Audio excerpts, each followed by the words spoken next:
વાંસદાની શિવમ હોસ્પિટલના સ્ટાફ અને ડોક્ટરે માનવતા મહેકાવી.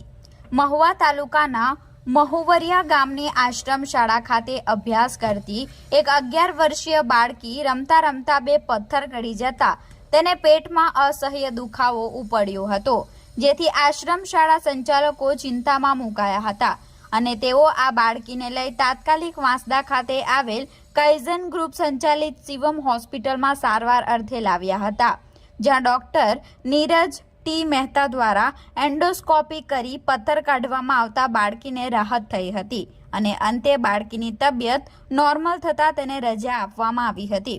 જોકે આ બાળકીનું ગામ ધરમપુર તાલુકામાં અંદરના આદિવાસી વિસ્તારમાં આવેલું છે. માતા પિતા મજૂરી કામ કરી ગુજરાન ચલાવે છે અને બાળકી આશ્રમ શાળામાં રહેતી હોય, જેથી કાઇઝન ગ્રુપ સંચાલિત શિવમ હોસ્પિટલ દ્વારા માનવતા દાખવી વિનામૂલ્યે સારવાર કરવામાં આવતા આશ્રમના સંચાલકોએ આભાર વ્યક્ત કર્યો હતો.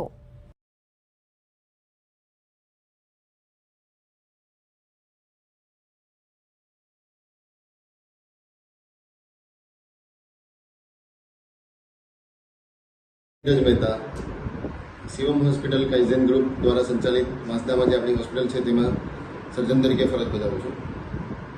આ બેબી આપણે 11 વર્ષની છે, જે આશ્રમ શાળા મહુવરિયામાં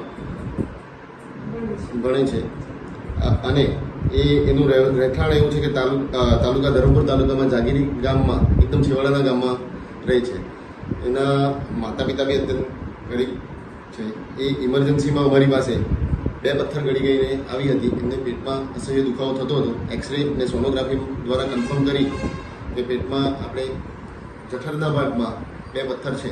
પછી એમને તાત્કાલિક એન્ડોસ્કોપીમાં લેવામાં આવ્યા, જ્યાં એન્ડોસ્કોપી કરીને બાસ્કેટ દ્વારા બંને પથ્થર વારાફરતી કાઢી નાખવામાં આવ્યા. ફરીથી એન્ડોસ્કોપી કરી ચેક એન્ડોસ્કોપી કરવામાં આવી, બધું નોર્મલ જણાતા બીજા દિવસે આપણે એને રજા આપવામાં આવી છે.